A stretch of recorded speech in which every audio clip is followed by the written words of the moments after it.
Today's question is anonymous. Whether it's from a man or from a woman, I don't know. Here it is. Pastor John, why did God make some people ugly and unattractive? How can I accept the fact that God, though capable of making me beautiful or at least average looking, chose to create me in an unattractive manner?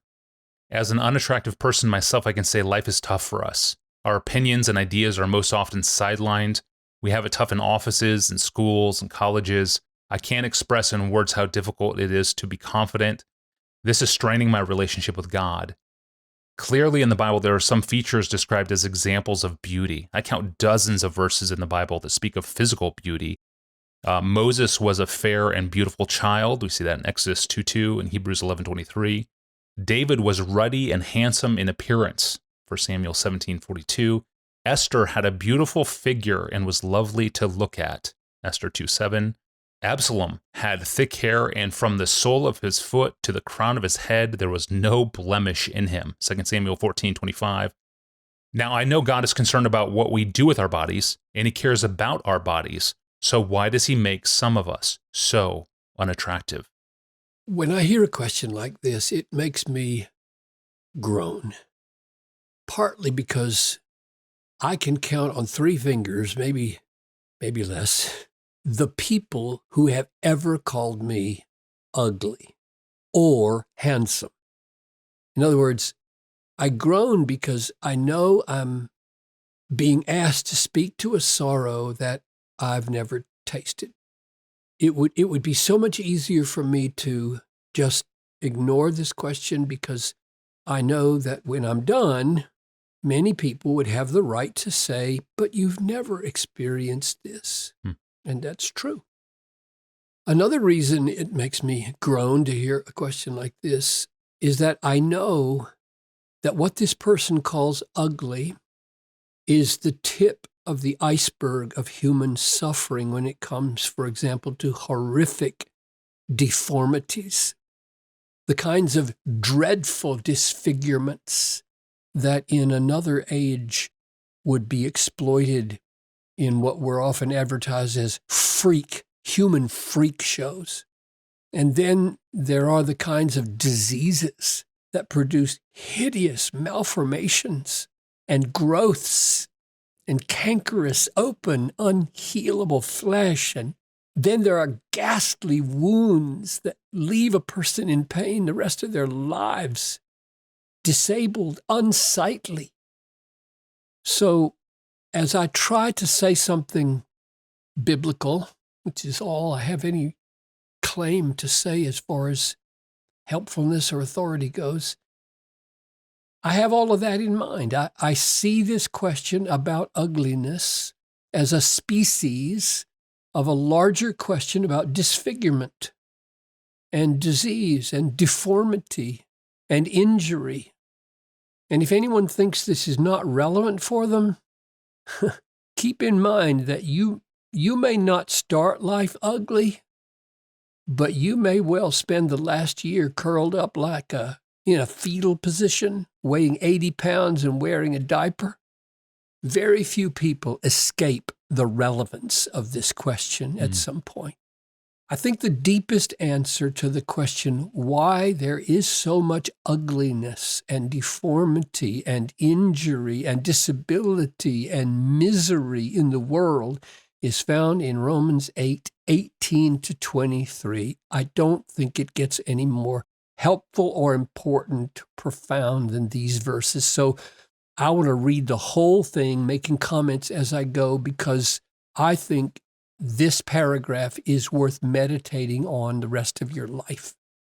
Here's what he says. This is Paul in Romans 8:18. I consider that the sufferings of this present time. Now, I'm going to include in that every form of ugliness or disfigurement, and you'll see why I include it in this word sufferings as we go on. I consider that the sufferings of this present time are not worth comparing with the glory that is to be revealed to us.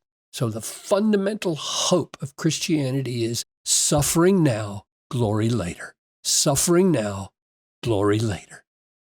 Now, what kind of suffering? Verse 19. For the creation waits with eager longing for the revealing of the sons of God. Now take note, this is not persecution suffering primarily here. This is creation-based suffering.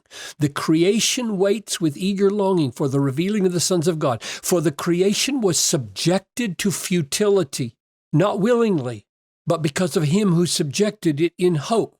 Now who's that? That's God, because only God subjects the creation in hope. The devil doesn't do that. Sinful man doesn't do that. Only God subjects the creation to futility in hope. So this is a reference to the fall. Genesis chapter 3, the fall into sin and the consequent miseries that were brought into the world. All the horrific consequences of sin, including every disfigurement, every injury, every disability, every catastrophe. And so he says, God subjected the creation to that in hope. What hope? Verse 21. That the hope that the creation itself will be set free from its bondage to corruption. Now, that's just another phrase for subjection to futility. So you get subjection to futility and bondage to corruption.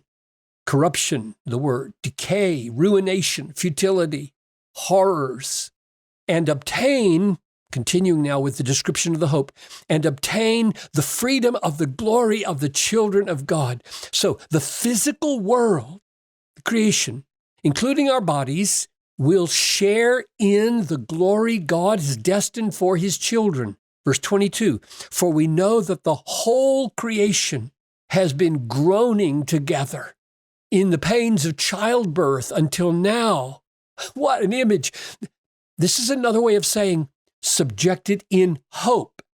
It's as if the creation is pregnant, and all the pain and misery and disfigurement are like cosmic birth pangs, a mother crying out in pain, a world in labor. Verse 23, and not only the creation, but we ourselves. Now here's where it gets really personal. Not only the creation, but we ourselves who have the first fruits of the Spirit. And you can hear Paul responding to people here who say, look, I'm saved, I'm redeemed, I'm forgiven, I'm a child of God, I have the Spirit of God in me. How can it be going so bad for me?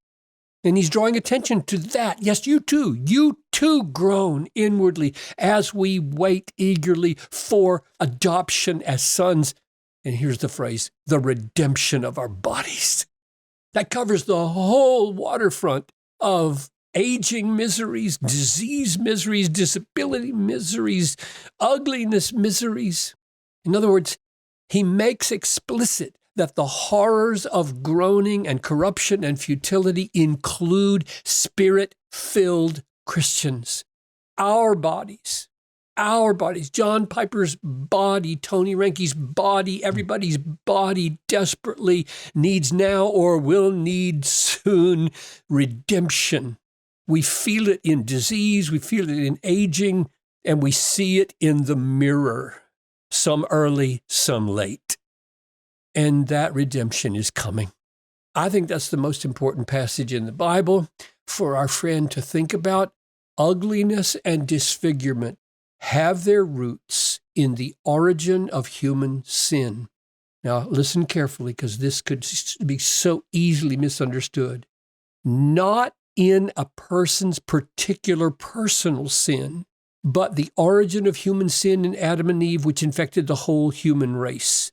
In his wisdom, God decreed that there would be physical manifestations of the horrors and outrage of sin against God.